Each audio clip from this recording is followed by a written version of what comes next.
Hello and welcome back to today's episode of Crypto. Oh my god, I would say the markets are looking pretty decent, so I'm gonna go like neutral. Oh my god, I'm here to play.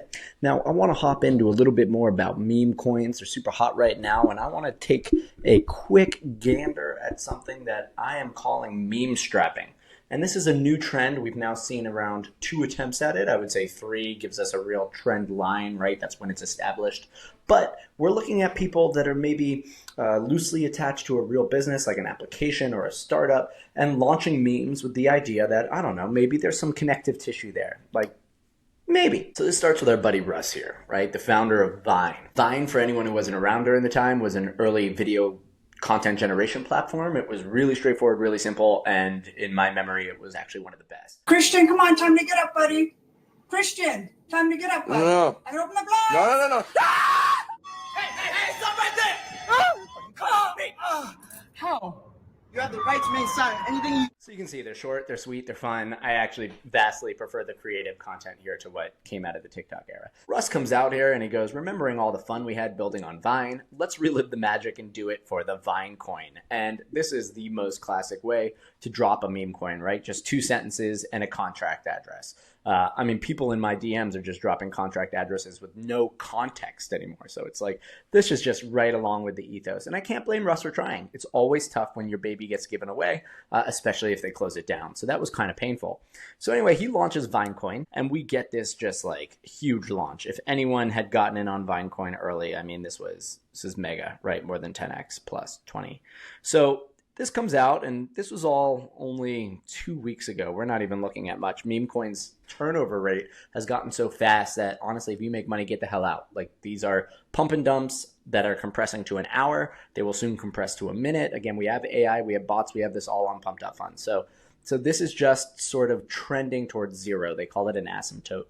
And I think we'll see that as we get comfortable. But in regards to Vine, a real big pump, a dump, if there's some confidence and it comes back. And of course, we see this coin out here. So the thing to note is that nowhere in that tweet does Russ promise that any of the proceeds or any of the token holdings in this actually go back to some sort of Vine relaunch. In fact, if he did do that, he would be stepping firmly into securities territories. Basically, it becomes a security when you give your money to a third party and that third party says, hey, we make some promises that we're going to do some work, make some efforts, and we're going to return to you more money. That's like the core foundation of a securities investment contract. So in this vein, he just throws it out there, and this is pure meme coin, and he's like, hey, it's got the Vine logo and the Vine name, but like, who really can say what this is? Now, this is instance 1 of what I'm calling meme strapping, right? And when we hop into Vine a little bit, I'm actually going to go into their Wikipedia really quickly because it turns out their website is just a sad little memo that they've been shut down. But Vine is a defunct American short-form video hosting services where users could share up to 6-second long looping video clips, founded in 2012. And, one of their genius elements was not only could you create these 6 seconds, but it would just keep going, right? So it didn't stop and get the user to leave the app. It would keep you engaged, and it had stickiness to it.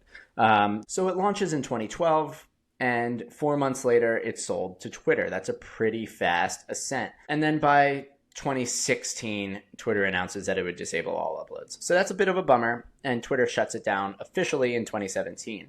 All right, so a run of about 4 years. That's actually pretty good for an app, and very exciting, and here we see Russ as well. And now we get to the second, latest, and greatest in this sort of meme strapping concept, right? How do we use meme coins as a marketing tool, as an asset to promote something a little bit more real? So Jelly Jelly is something that's a little bit under the radar, but it is a new social media app that defines itself as the fastest way to post clips from a video chat. And of course, you see some content creators on the bottom, really cool, really prominent. I'm always excited to see more content. Obviously, I'm generating content here. And Jelly Jelly being a traditional app, a content app, it really has no tie into crypto. But as we go to X, where everyone's chatting, we find that Sam Lessin, one of the backers and main contributors to the Jelly Jelly app, they get on here and they go, the Jelly Jelly coin is live, making the internet fun again. Right? And through this live stream, they launch it, and it's just like, holy moly, this thing is going up and to the right. Jelly is greater than jam, right? These are the fun times of launching a meme coin. And of course, to their credit, they're admitting that they don't really have a financial stake in this. It's kind of just for fun. But there's this concept that's beginning to form that you can attach a brand identity to a meme coin. Maybe there's no legal flow between the two. Maybe there's no capital flow between the two, but the idea is there, right? You're planting a seed. And if this can go up and to the right, I mean, what better marketing is that for your users? So this begins to take off, right? And I, being the idiot that I am, I was made aware of it around here. I didn't really do anything on it, and of course missed this amazing multiple X opportunity. But again, this isn't an investing channel. This is more about education. So what we see is that we have this huge pump and really no value capture coming off of it, right? What I want to do here is look at sort of these as examples and maybe think, can we refine these? Can we use these in the future? What really happens is that you have a counter to Jelly Jelly and the whole pumped.fun model, which is this new perpetual trading platform called Hyperliquid. Now, they've gotten very quick at releasing perps market. A perps market is something that allows you to take a leveraged long or a leveraged short. That means you can use a small amount of money. You can 10x it on leverage.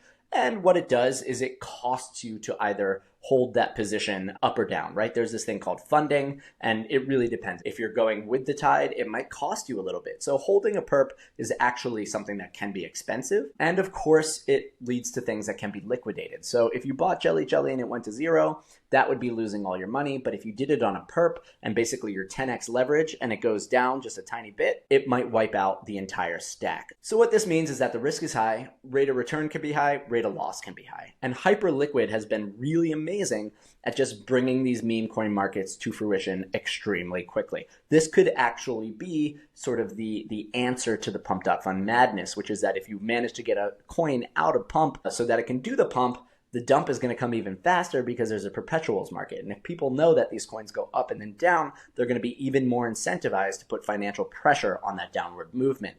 This is called exogenous assets, right? Inside the pump.fun ecosystem, it used to just be Solana. So you could buy and sell these assets that are inside of the market, right? Except now we have exogenous capital, capital that sits outside of the pump.fun market. This is the perpetuals markets on Hyperliquid. This is outside capital, outside of that market, particularly of a specific meme coin, that is putting downward pressure. So this is all a very interesting development in the meme coin landscape and something that we should definitely be focusing on. Great, so let's pull back a little bit and say, what's this takeaway that we can learn from this, right? We have the Vine meme coin that launched, it's trading decently. It didn't just go in like a perfect pyramid pump and dump. And then of course we have this Jelly Jelly, and both of them are doing the same thing. You have somebody who is attached to these projects in one way or another, whether they be the original founder who sold the IP or one of the backers, developers of an unreleased project. And they attach the same name, maybe even the same logo. This is, it was the case in Vine, not necessarily in Jelly Jelly. And what they're doing is they're attaching the name, the logo, and they're launching these meme coins. Now, it's really willy-nilly right now, right? And that's because it's dangerous to be first in this concept. You don't want to be the person who's going to face the fire of the courts of the legality. But both of these were really missed opportunities, right? They weren't able to capture any of that attention and convert it to a user base, which is what I think people can use this mechanic for in the future. And this would be a really interesting manifestation. So now on chain, there's a variety of ways that I think we could go about this. I talked about tribes.run the other day. And I mean, simply speaking, if you could take a meme coin and apply it to one of these, you could get a token gated chat, right? And you could come in here and basically say, anyone with my meme coin is able to have a discussion. This creates and fosters a bit of a community, and maybe this is where you begin to release your early access codes, right? To say, hey, you have financial contributions, you have financial exposure to this, you have skin in the game. How about we bring you in and we begin to beta test and we get your feedback and so on and so forth. This might also create a more positive flywheel effect to turn that meme coin into a real coin. These are things that I'm thinking about. And then the other optionality is that blockchain itself is this amazing ledger, right? We can reward people future access, future rights, interesting features by, again, checking, were you an early buyer? Were you there at the beginning? Have you bought and held, right? The chain can tell if you've sold those assets, if you flip them over. You can reward people that bought this asset at any period of time and simply held for a week, for a month, for an extended period of time. and you can begin to take those rewards and shift them and convert them into users on your platform, daily active users, DAOs. So this is a trend that is obviously just being poked at right now. It's not even quite yet a trend. I really need to see one more of these things go down, but I do think that it has awoken an idea in the industry and that we will see someone go forth with this. So if you do happen to see any more of these meme strapping plays, please reach out to me, let me know. I find them to be really fascinating, and this might be a way to take this sort of hyper froth of pump.fun and the casino and the degeneracy of it and actually be able to make something meaningful and actually be able to make something meaningful ahead of a launch, right? Like a pre-launch hype campaign that all happens on chain, that costs you very little money to run, right? The marketing is kind of the market itself. And this is all extremely fascinating. You know, I come from a marketing background. I love crypto, and this is beginning to show the merger of the two. So guys, as always, you know, these things are nuts. These coins, they go up, they go down. If you want to get in on them, do it, but don't go overweight. And I think by all means, the trend is to get out quick. But with that, I sign off to Vine, to Jelly, and to my fan base who I love and adore. Guys, have good luck out there, and I'll see you on Monday.